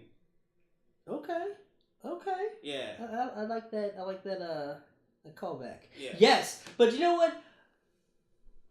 The New Day 2015, they still got people to They were just good roasters. When you when they were doing the fucking hand too, they were just buoying the crowd. I don't the Usos aren't that level of heel though. I see what you're saying in terms of just in ring and just kind of talking shit. But when it came time to just shitting on the fans, the New Day had that over them in a big way. But the tag team division on SmackDown is actually in good hands because kind of just spoil SmackDown since we're just kind of fun. The New Day win the titles on SmackDown on Tuesday. So going forward, I think whatever they do with Sanity, the Usos, and the Bar is back, The Bar's another couple of guys who are amazing as a tag team. The club. And yeah, the club. Don't they have a number one contenders match for next week's set, if I'm not mistaken, right? That's what they're fighting for next week, right? You are probably right. I have not read up on my wrestling news today as we record this, just because the day was kind of busy. But I did hear some rumblings about some stuff for upcoming events as I was kind of scanning through the rumors for the day and just like news stuff. So you may not be wrong on that. I honestly, overall, tag team wrestling in WWE SmackDown got it kind of figured out more than Raw. Yeah, the B team, it was cool and all, but they gotta go. Bro, you have AOP sitting there. Not just AOP, the Revival. But that's what I'm saying. You have two of the best tag teams that NXT had. They're both literally 2-time tag team champions. No, AOP's not 2-time. Oh, AOP didn't win twice? Why did I think they won it back before they... Oh, wait, they lost it in that. Yeah. But Revival... Yeah, Revival are 2-time champions. They are 2-time champions. Yeah. And they are legit in the ring. Now, I had a discussion on Nerve Strangers where I said the reason that they're kind of been floundering is because they've both been injured at separate times, so they never overlapped, and they didn't want to have them wrestling separately. Preserving them as a tag team was a great idea. But you see why it hurts them, because they're on TV for a long time, and then, the WWE machine, it moves. It don't wait on nobody. Nobody at all. Not, even if you are fucking Brainbusters 2018. Don't matter. But what we're seeing now from the Revival is awesome. Yeah. And same from AOP. I just think the Titus World slide stuff, it's not working. No, it's over with. It's over. Rest in peace. That I mean, they already set up that like Dana Brooke and Apollo are gonna move on and be solo, and she's gonna be Dana York, Alexandria York 2018. So I'm disappointed in that because I feel. I mean, Titus O'Neil is like world class individual. Like, he is what you want to be as a humanitarian. Like, the stuff he does as a father, the stuff he does for WWE as a spokesperson, tremendous. And he'll probably always have a job there, just in terms of just being a spokesman for them, because he's amazing at it. They already called him a WWE ambassador. Yeah, that's right. He already is. Like him in the Big Show, right? Yeah. Basically, yeah. So basically, he's got a job whenever he wants to finish wrestling. He'll always be there. But he's great on TV. But he's missed the boat. Like, honestly, Primetime Players was him at his best. Sad to say. And that's not it. This Darren Young got hurt. If Darren Young hadn't gotten injured when they finally won the titles, because the pop they got, including me sitting here when they won it, I was fired the hell up. But then Darren Young got hurt, and that was a wrap. Well, you know who made that pop possible, right? Who's that? The New Day. Yeah, that's right. They were healed. Yeah. That's right. So anyone to get the titles off the New Day was going to go over. New Day touch. Yeah. And then once they got the titles back, they went on the record and broke the record. But I mean, once again, when you get hurt, the WWE leaves you behind in the dust, and that's. And he didn't released. Whew. And that's. I mean, just Titus is going through some tough stuff in terms of just like in-ring career, like having a bar set for him, and then kind of trying to exceed it, and then constantly like finding himself falling. Yep. Due to no fault of his own, injury to Darren Young, and just grabbing Vince McMahon so like a lady can walk first before him, which is still fucking absurd. That's an absurd suspension. Like, that suspension is still one of the, like, just dumbest things to me. Like, come on, relax, Vince McMahon. But yeah, man. The tag team division overall needs to grow. Yeah. It needs to be better.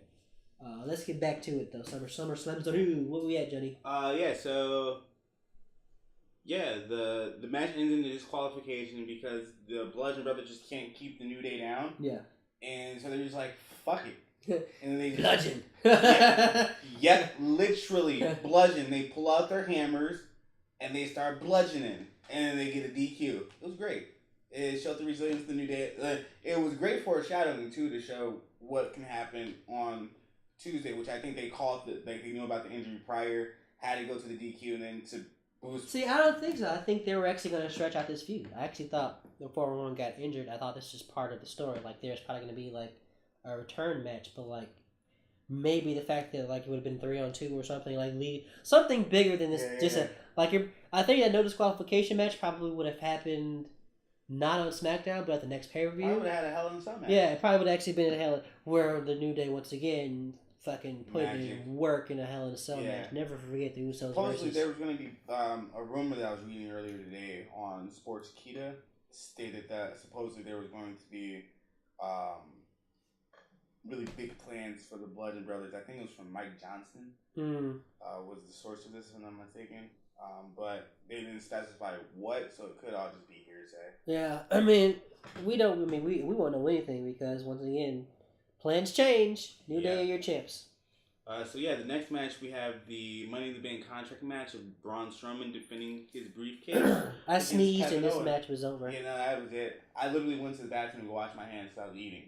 And it was done. Yeah. Braun Strowman won, by the way. Yeah. Super squash. Oh. Super squash. This SummerSlam is presented by the vegetable, the squash, because there were a lot of squash matches on this card. This was the first one, and this was not the good one. This was not a good squash. No, this was actually very hurtful.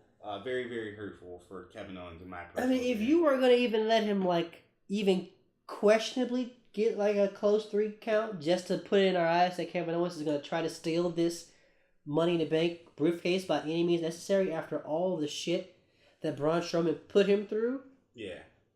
This was a fucking waste of Kevin Owens' time and talent. And Braun Strowman's too.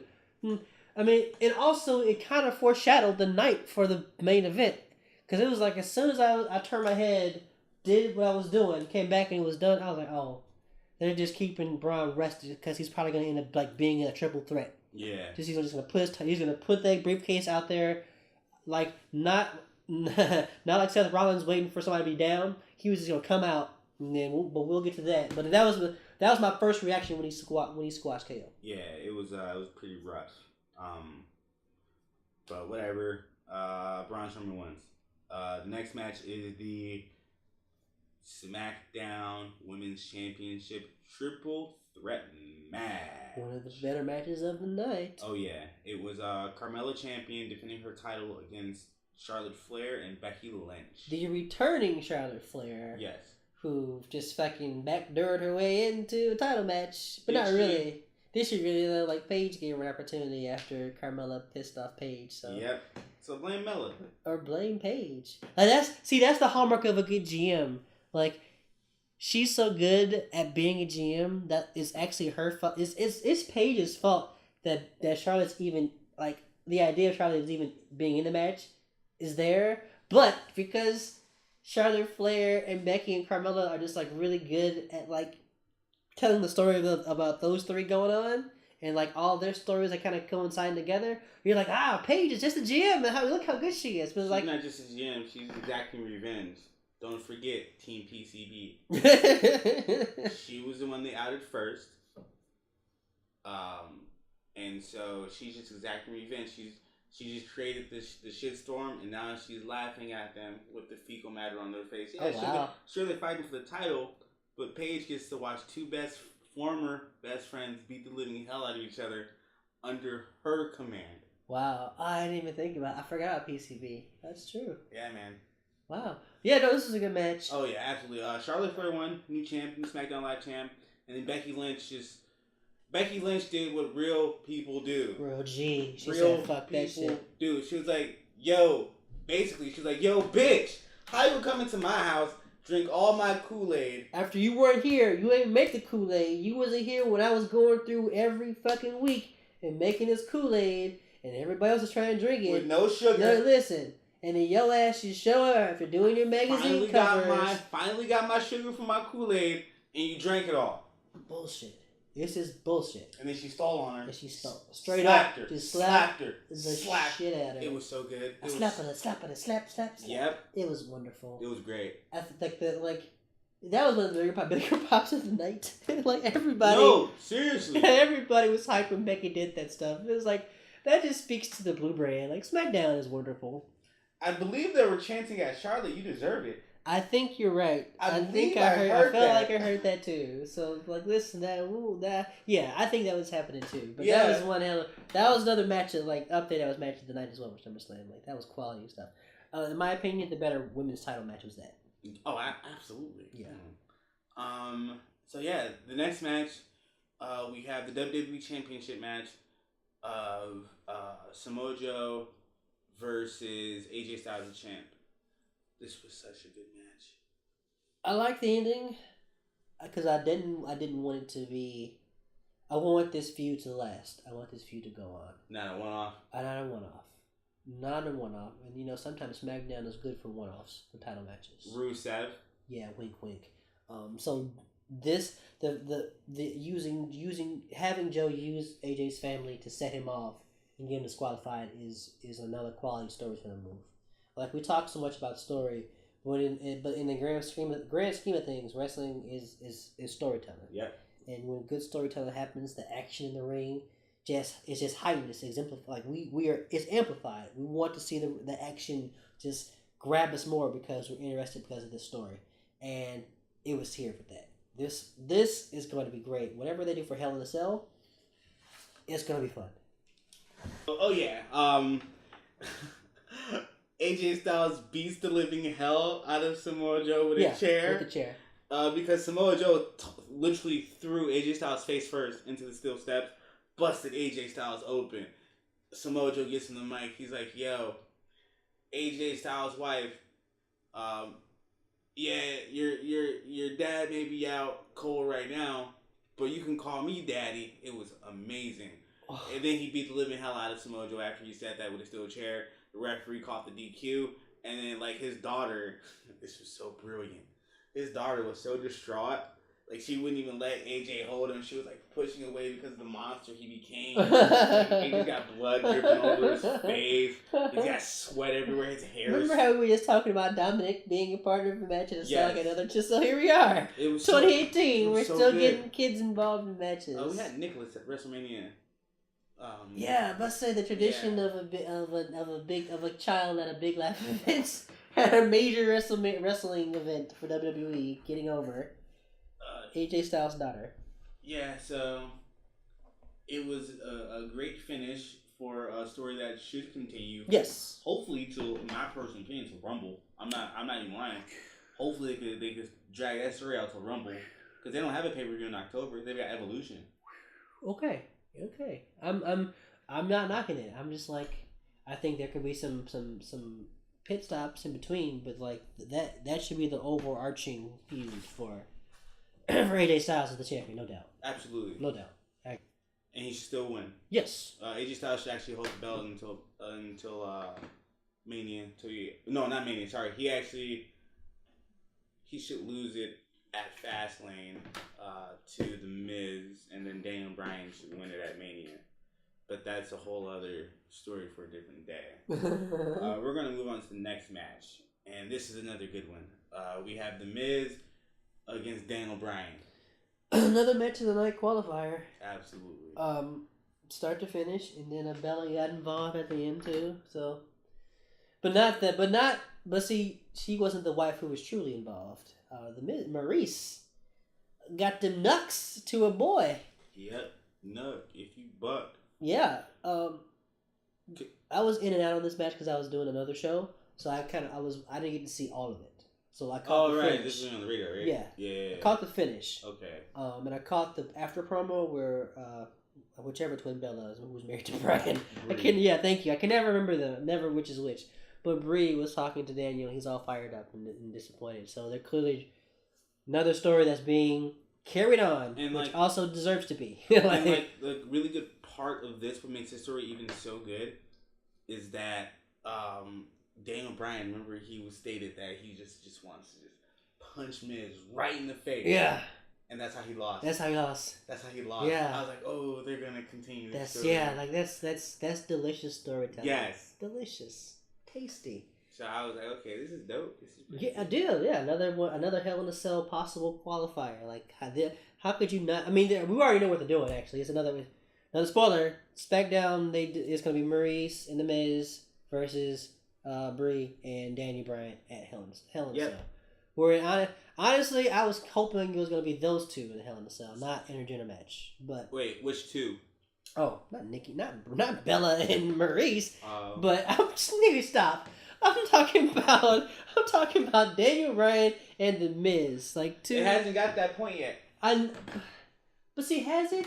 Not yet. Have you, like this is like one of those feuds. Remember, they just had a toy baby. They can't go full extreme mode yet. But where is it? But like that's one of the better parts. Like we're talking about NXT before NXT was NXT. Yeah. Like Daniel Bryan and The Miz having this feud go for like that's literally. Remember, it was a 2-year break of in-ring activity. Maybe, but still, this is a decade in making. 8 years. Oh, it's almost a decade, nigga. Fuck you. WWE. Listen, exactly. Listen, I'll make up my. This is wrestling, man. This is story. We're gonna say close to a decade because 8 plus 2 is 10, nigga. Okay. Hey, fuck. That's the episode number. Damn, we didn't bring it back. But you may be right though. I'll freely admit. I just personal opinion because this has just been like one of the best feuds. Because the pacing has been on point. Yeah, like, imagine them going from just a cheap little brass knuckles to Hell in a Cell to a Hell in a Cell match. That's fair, but I mean the stuff, just the promos the Miz has been just spouting off. The fact that like in between Daniel Bryan not being able to wrestle, you have the Miz here being an amazing IC champion as a heel. Like there's so much that has been built within this. Even the stuff with the Bellas and Maurice and everybody having their own TV shows and all whatever that bullshit is. You know what I'm saying? Like Brian there's a lot built here. He retired after winning. Exactly. So he didn't even lose the title. Yeah. And then here comes the Miz taking it back from Zack Ryder, who only had a 4 day. Not even a full day. Not even a full 24 hours. Poor Zack. Still got his WrestleMania moment. Ooh. But yeah, no, this match was another quality match. Next we got another squash match. But it was a really good squash match because we got the return of the Demon, Finn Balor, versus Constable Corbin. He beat this boy's ass. Yeah, that wasn't even close. That's good. Honestly, at this point, we're like 5 or 6 hours into a million-hour pay-per-view. Yeah. So they did a really good job of pacing this show. Like this show, while it was long, it didn't feel long. And you know what time it ended, right? Like 10. No, it actually ended at like 9:30. Yeah, I clocked it because I got done with the radio show at 9:30, and it got done around like 9:35, 9:40. Like it was not 10 o'clock. I'm telling you, it was like 9:40 when the show ended. Like there was still 20 minutes of time left before it hit 10 o'clock. Yeah, see, I was like, okay, this show didn't go till 10 because I started playing it back and kind of watching some of the stuff. I thought it was a 5-hour show. It started at 4 o'clock our time. Like the pre-show started at 4, and it basically went to 9:30. The pre-show started at 4. That's why remember. So when I first asked you to record Sunday, I wanted to be here at 3 so we can like pre-game the show and like kind of write what we're going to talk about and like watch the pre-show while we talk about our favorite picks of SummerSlam. Yeah. Because the idea was that we'd watch the pre-show until I had to leave for the radio show I had to do that night. Because the pre-show, the pre-show was on that weird, funky time, like 5, 4. And then the show itself started at 6. Like, SummerSlam started an hour early. It didn't even start at 7. It started at 6. Yeah! That was, they did. Pre-show. Dude, the pre-show was like 2 hours. The pre-show was 2 hours. It started at 4 o'clock our 4 o'clock our time. Yeah. 4 to 6, I was sitting here because remember I hit you up about Overwatch. Now I almost played it, but I was like, I'll sit here and watch the pre-show because I did watch the pre-show matches, but I didn't pay attention to like the other stuff in between. I just waited for the matches, and they spread them out. They spread those bad boys out. But yeah, 9:30, like it got done before 10 o'clock, and it didn't feel like a slog, even with some of the squashes. I think because of the squashes, it didn't feel long. So kudos to them to making it like this still was a fun match because you got the Demon. Yeah. I think that sold the squash. Yeah. And you weren't like disappointed because I mean the Demon, they do a good job of not showing Finn Balor as Demon. They do a good job of that. So here's your SummerSlam gift. And we had a nice little funny moment on Raw with Constable Corbin stating that You're a liar. You, Finn Balor, said you were going to challenge me, not some demon. Not some demon. It was so good. It was like, wait a second, you're Constable Corbin. You didn't think there was an outside chance he was going to show up in the paint? Like, come on. Like, bruh. Come on, guy. Come on. So You've been good. talking that spicy shit. It was funny It was to quality. me. Yeah, it was But quality. I'm a little bit upset about that as well because they had a regular Finn Balor go against Roman Reigns. And we all know regular Finn Balor lost to Kane. He got knocked out by Jinder Mahal. Kevin Owens beat him. Samoa Joe beat him. But see, before that though, Finn did beat Roman, but then Roman didn't have the title at that time. No, Roman was also in trouble. That was the time he was. Oh yeah, he was suspended. Yeah. So I mean, but it's still listen. Don't you dare not discount suspended. Roman's. He wasn't suspended. Roman. Wait, did he get suspended during 2016? That was the where he took one of those years of the year he took a steroid. Adderall. It was Adderall. Whatever. Yeah, basically whatever showed up. I'm sorry, not a steroid. Sorry, but he took a drug he shouldn't have. Yeah. I think that was that time. Yeah. So he lost. Yeah. Yeah. So I mean, that's a little Balor win. Give the man his due. Give the man his shine. Oh, but that was also his another cool fact. That was also his first match. Yeah. So that's true.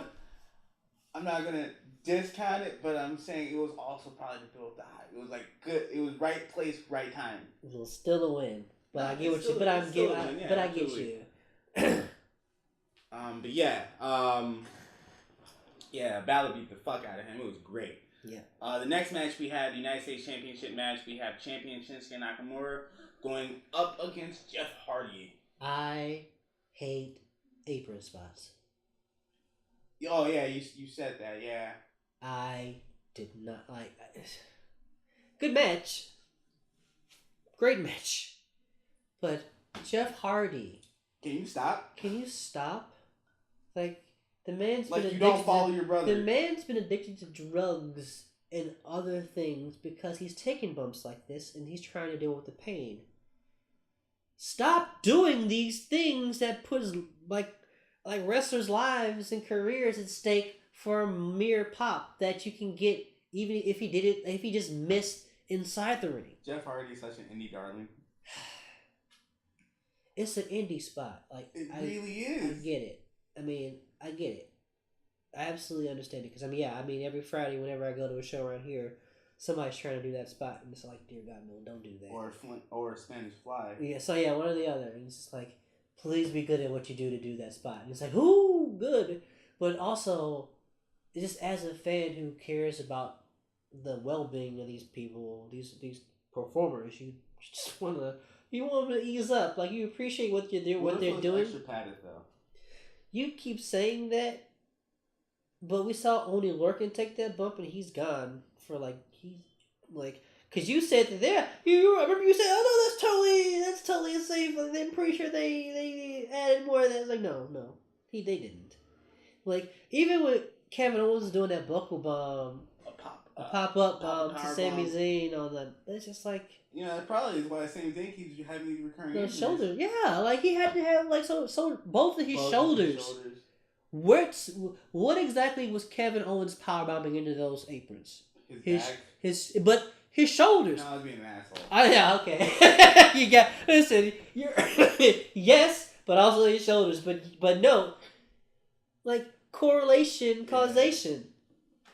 Stop it, Jeff Hardy. I mean, just not even Jeff Hardy. This is on the people in the back, the agents in the back. They're like the people who are in charge of these guys' careers are the dudes behind the cameras.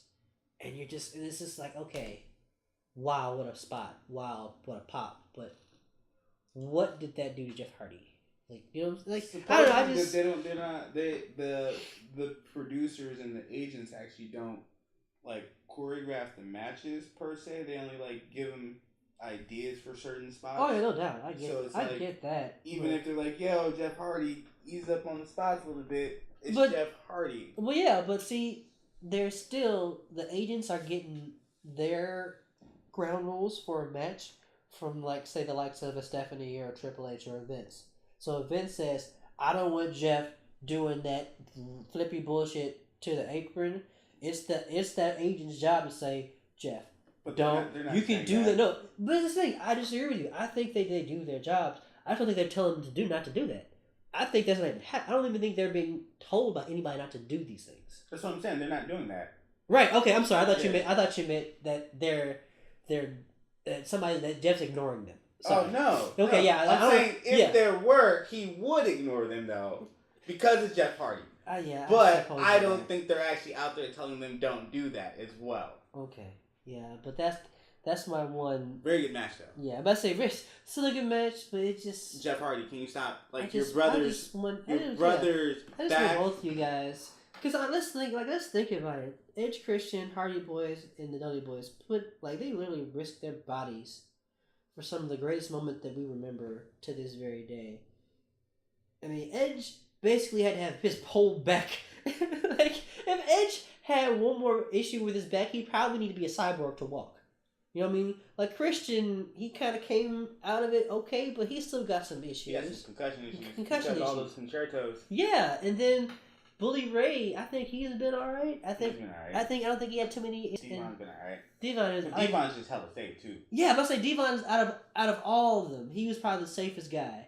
But like Edge and Christian, and then Chris, but in the Hardys, the stuff they did, wild. The stuff, yeah, it's just and let's not forget that the Hardys were doing all this shit in their backyard, so they have more miles than all 6 of those other dudes. Weren't the Edge and Christian were too? Well, they were yeah.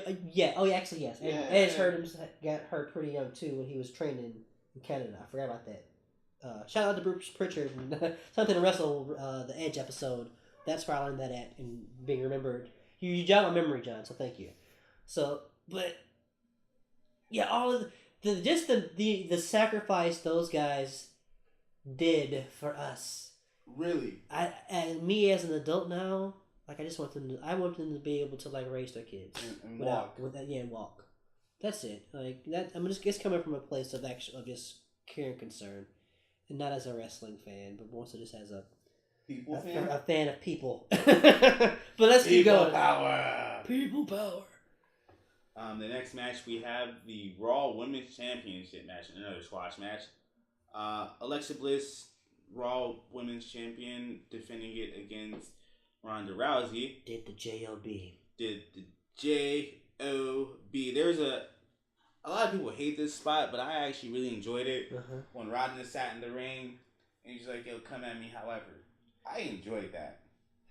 I think this gets back to the discussion we had out there about why I like Shayna Baszler and her growth as a wrestler in a year, as opposed to just having Ronda get signed and then Ronda do a couple matches and then Ronda's a champion. Shayna is an example of how you bring an MMA wrestler in, build her up, make her the champ. And before we get into it, because I like Shayna. She looks like a badass. Ronda less so, but still does. I think Shayna looks more intimidating to me than Ronda Rousey. Especially when Ronda had that makeup on. Like the one thing that really gives Ronda that intimidation factor is like her eyes. Like she gives you that fucking look, and you're like, "Fuck, I'm gonna get hurt." But the makeup they put on her, it kind of covered her eyes, so you couldn't make out her scowl didn't like. Because usually her shit when every time she was in the ring on even every Raw prior to this, like when she looked at you, it was like, okay, oh shit, all right. Like when she took out the security guards, and then one nigga was like, nah, I don't want this. It's like bumped out. Like he was like that was because Ronda gave him this icy ass stare. Like she had that Pokemon, she had the move. She had Icy Stare activated, and then decided to get a new TM with the face paint. Did you just make this up? I did. I went with a full Pokemon move because I've been playing Pokemon Go lately. But my whole thing is that I think this is all happening really fast because they want to make sure at Evolution that Ronda's their gal. And that's fine. Business is business. MMA, whatever. But I wish they'd have done with Ronda that they did with Shayna. Just take a year, build her. What would hurt? Because you're never going to forget who Ronda Rousey is. Like she's an MMA badass. That's not changing in a year. That's not changing in 2 years. Like Ronda Rousey's legacy as an MMA fighter and champion are cemented. Period. I think it's because they were only able to get her for a year. See, I don't know. I think she's in this for the long haul. Now. No, but that's like at the beginning. I don't think she was. I think they literally only got her for a year off the contract. I mean, I don't. In order to capitalize off that, If that's the case, then I don't know, because everything that I've read or just heard is that Ronda Rousey is in like she's here for the long haul. Like I don't think she's going back to MMA, especially not the way women's MMA is now. Like she got her ass rocked. She can't. She behind. Like she ain't catching back. Like she was in the league. She is not Brock. Like Brock is in a league of his own, so he can jump back to MMA and do whatever the hell he wants. Ronda don't have that option. So I think this is it. I think she's here. That's why I'm saying I think she's here for the long haul. And I think they really could have got... I would be more invested in Ronda Rousey if she wasn't the champion. If she was being built to be a champion. If she had a match on Evolution that proved that she deserved to just be in the WWE. And not just, she proved herself at WrestleMania because she wrestled Kurt Angle. I mean, because she wrestled Triple H. Like, that's just me. Like, I just really appreciate what they did with Shayna Baszler because she's my favorite like heel women's wrestler right now. Like I don't like how I like her look, her shit talking, like everything she does in the ring looks like it hurts and she's intimidating and even when she's that smirk, like it's intimidating. It's like fuck, you don't want to fuck with Shayna Baszler. I don't get that from Ronda Rousey and I think giving her some time to really get herself in order. She can be that. Because, I mean, we can go to the match. The match is squash. Boom, boom, boom. She wins. And then, spoiler alert, she breaks Stephanie McMahon's arm on Raw trying to hide. Like, and that's the other thing. Her promo skills are el terrible. Which Shayna had the same problem, but with time, her shit was amazing. Like, it just feels so forced. If it felt less forced, I wouldn't be so critical. But the moment they started having her like trying to put a shot in the women's evolution, yeah.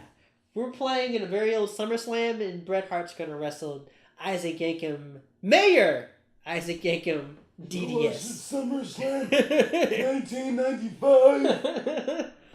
But yeah, I mean, go ahead. What are your feelings on this match? I don't want to keep. Like I said, I liked it. I really enjoyed it. Okay. I actually enjoyed the Black Swan makeup. Okay. Yeah. Oh, that's what it was supposed to be? Because I didn't even know what it was supposed to be from. Yeah, Black Swan. Okay, thank you for telling me the reference because I didn't catch that. So, yeah.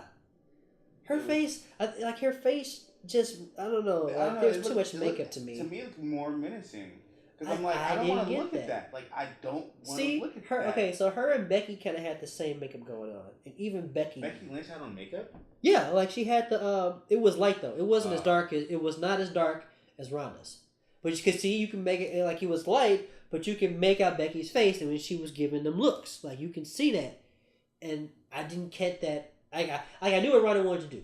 Like, I'm not shitting on her actual appearance. It's just that her in-ring attire, her in-ring appearance is like part of her being Ronda Rousey is her giving you the face, giving you that glare, and you can't fully make out the glare, and I couldn't. I mean, if you said you could, then okay, maybe I'm just one of the like there was because it went back and forth on Twitter. I saw some people were like trying to like being too extra about her makeup, like it wasn't that serious to me, but it was enough for me to be like, damn. I shouldn't be thinking about her makeup. I should be thinking about like the fact that she's staring daggers at Bliss. And I couldn't because I really couldn't see her eyes staring at Bliss. But beyond that, yeah. I mean, she still was like squash badass. It's still like that's the thing. If she didn't talk on Raw after on the next night and did like the stuff with Stephanie McMahon where they're really trying to get her over as like a face, I would have been fine actually with the match. Because the match was a squash. It was what it was. But what they set up with the story with her and the rest of the women's division, you've basically made it impossible to just like immediately put any of the other women in a match with Ronda just because of how much of a badass she's purported to be. And it's like I think that's just too quick, too soon to me. But that's about it. And to close the night out, we have the main event. We got the big dog. one of the many hounds of justice.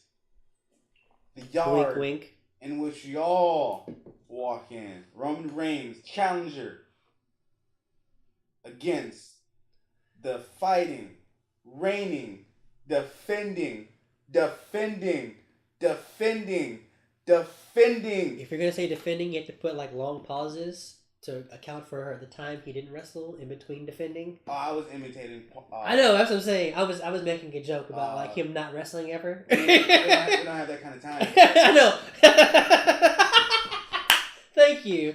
I thought it was a 30-day no compete anyway. But yeah, we against Brock Lesnar, and boy oh boy, before the match started, yeah, the Monster in the Bank came out and said he doesn't care who wins because he's not a coward. He's gonna tell you straight to your face, he's cashing in on the winner, which is still a coward's move. Just letting you know because you don't let them fight first and still attack the weaker one. See, that was the first. That was like the one major flaw. Is it a flaw? Huh? Is it a flaw? I think because they're trying to build him up as heel. Well, okay. If they're trying to build him up as a heel, then it's not. But that's like I don't think they are. I don't know. Well, see, here's the thing. I'm going to withhold opinions of this match and what happened on Raw until next week. When we see what's culminating, because we're already seeing it's gonna be Braun versus the Shield.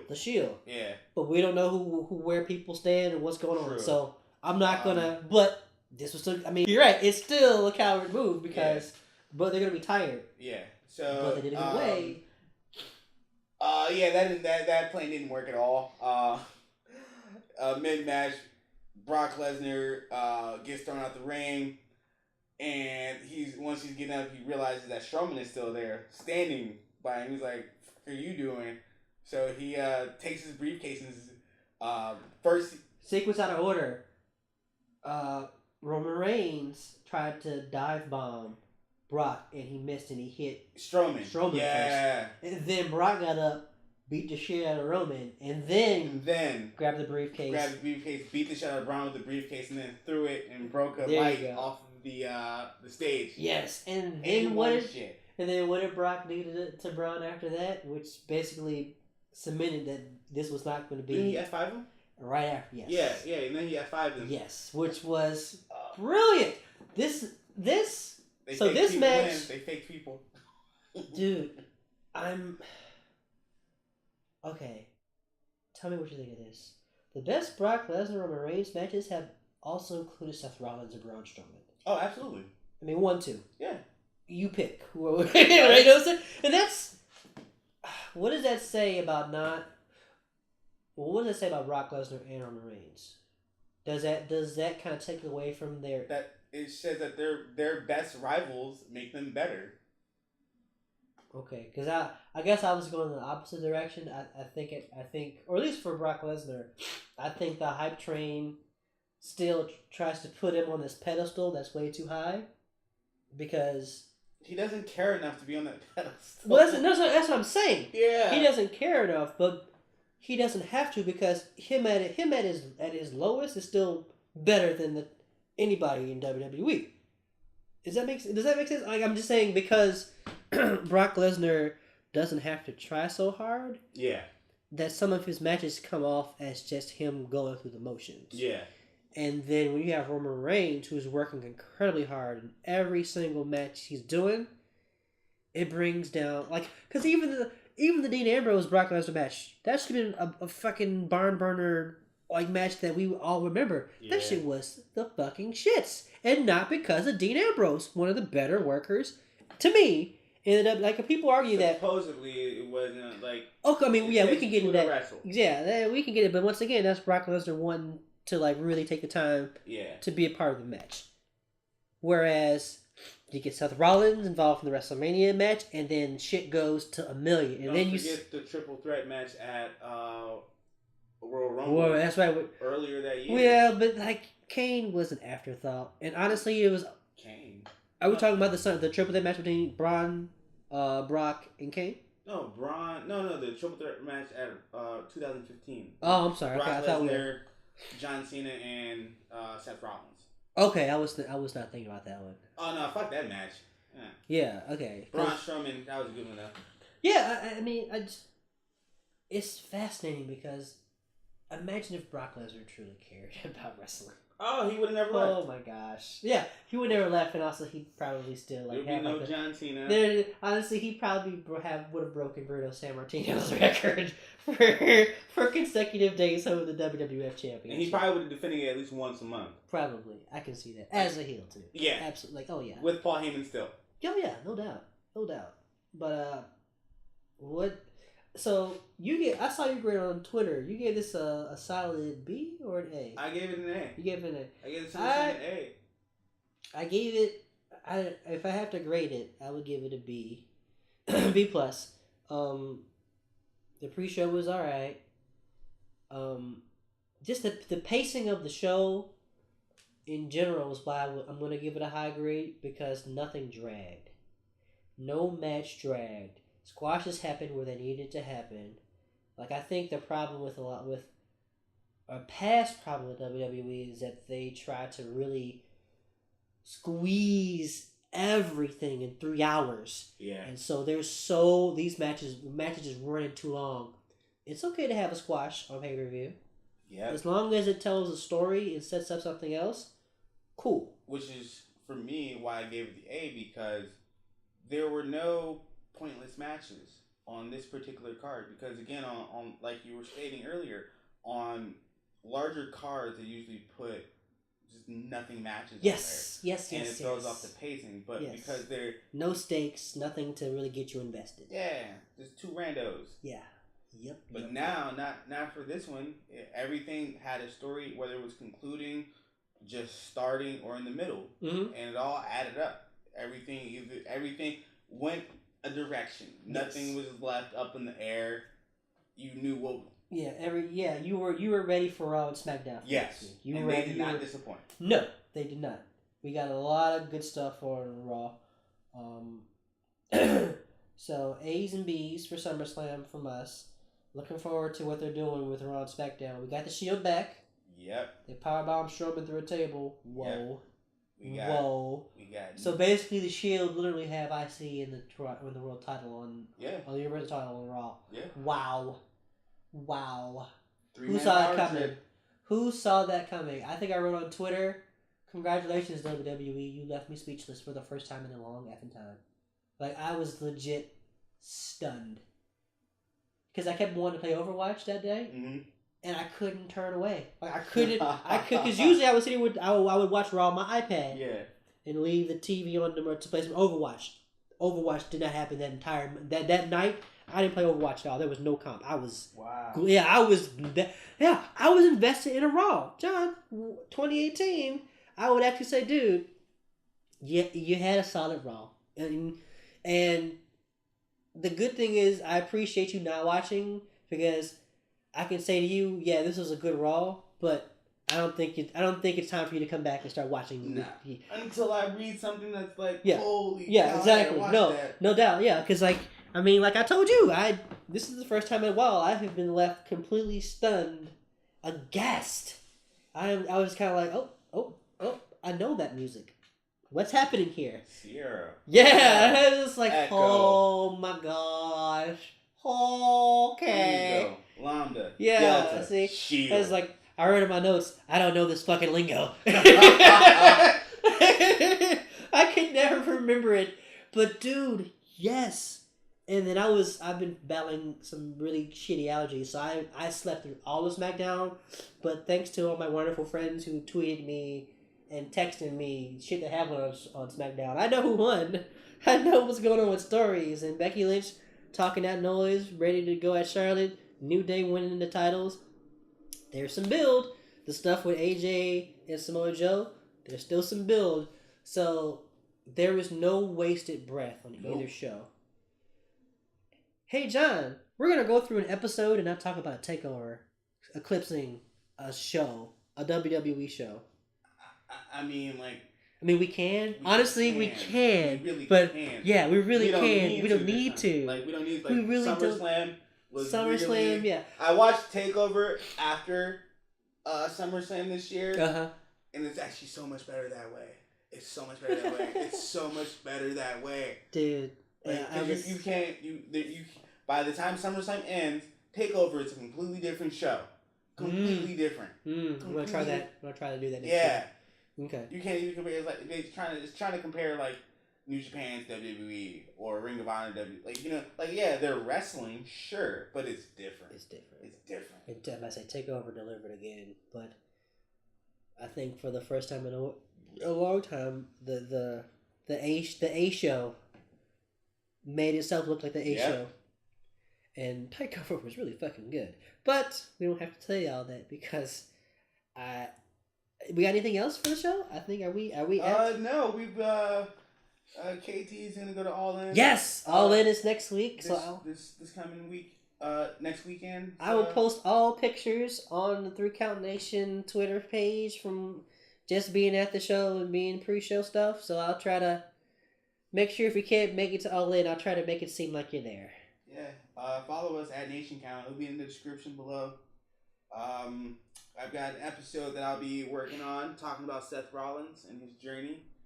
I personally believe that the company is building him up to be the guy, like Roman Reigns' proxy, but I'll go into that in the story itself. So stay tuned for that. Hell in a Cell is coming up. We got the cruise that we're going to be talking about in October. We got Evolution coming up. We got Survivor Series coming up in a couple months too. So it's a good. The year's turning out really nice for wrestling. Yeah, man. I'm excited. Like we didn't talk much New Japan today, but the G1 Classic was amazing, and I'm looking forward to the setup for all the stuff happening in the coming months with Tanahashi as your G1 Climax champion, winner and holder of the IWGP Money in the Bank briefcase, which basically guarantees him a title shot at WrestleMania. Yeah, at Wrestle Kingdom. Yeah, basically New Japan's big show of the year. New Japan, Tokyo Dome. Wrestle Kingdom is going to be a big deal. It always is. It's a big January night for me, so I'm excited for that. But there's a lot of story to be told between now and then with that, and Kenny Omega too. So there's a lot going on that we didn't really touch on, but this was a fun episode because we didn't have to shit on the WWE tonight. Like we didn't have to shit on the WWE. It was really fun. I think I had minor nitpicks. I think they're like even the Ronda Rousey stuff is a nitpick to me because overall, she's doing what she's being told to do. Yeah, and that's all you can ask of her. I mean, she's still green, but she's clearly doing what they're asking of her, and she's doing it as well as she can, and she'll only get better with time. So I just have to allow her that time to get there. I just wish that it wasn't being highlighted so obviously. Yeah, the only actual harsh criticism we had was for Kane. And it's funny because he's on the screen right now. He's on the screen right now. That's Isaac Aiken Didius. So that was really it. Yeah, guys.